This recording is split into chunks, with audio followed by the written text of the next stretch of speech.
And now I'm going to get to probably the most asked question that I've been asked, not just today, not just yesterday, and not just on this Ask Me Anything, and not just on my Instagram.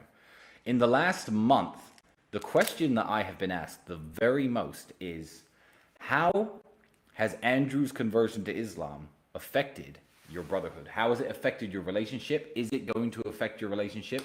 Is it going to be strange living in a household with two faiths? Are you going to convert? These are a bunch of questions that have obviously come through, and I'm going to try to answer all of them within the next few minutes. So, Andrew's initial point about Islam he was making many months ago, before he officially went loud with his conversion. I knew about his thoughts and the way his heart was leaning for a very long time.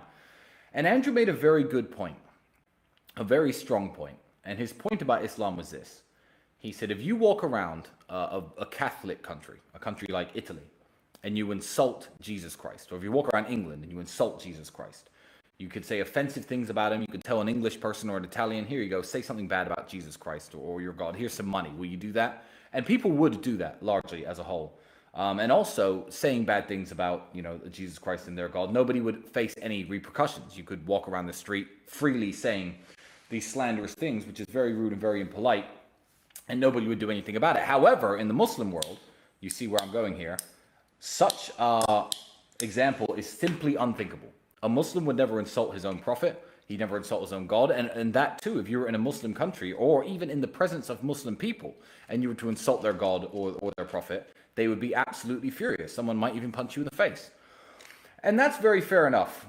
But what Andrew failed to mention, which is the point that I think I'm going to raise right here, is there are people in the world who will punch you in the face if you insult Jesus Christ and if you insult Jesus Christ or the Virgin Mary or anything. And those people are the Muslims.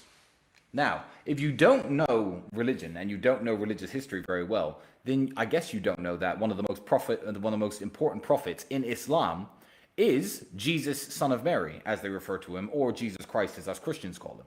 So this, Dubai, the Middle East, the United Arab Emirates, the Muslim world is a part of the world where you could not walk around and freely insult Jesus. So I feel perfectly at home in the Middle East, and I feel perfectly at home living with my brother, who is now a Muslim. He's going to put a Quran up above his title belts in the house.